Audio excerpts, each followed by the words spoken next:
Nakapagtala ang Philippine National Police ng 15.99% na pagbaba sa 8 focus crime sa buong bansa mula April 6 hanggang June 3, 2026. Batay sa datos ng PNP, bumaba sa 4,882 ang kaso na naitalang insidente mula sa 5,811 cases noong February 6 hanggang April 5, 2026 o katumbas ng 929 na pagbaba.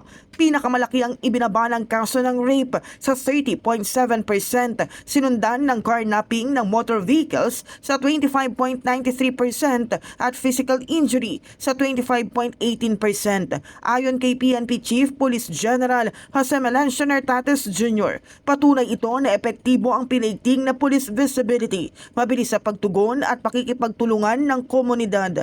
Tiniyak naman ng PNP na ipagpapatuloy nito ang mga hakbang sa crime prevention at pagpapatupad ng batas upang mapanatili ang kapayapaan at kaayusan sa mga komunidad sa buong bansa. In the heart of changing lives, ako si Brigada Kath Austria ng 105.1 Brigada News FM Manila, the Music and News Authority.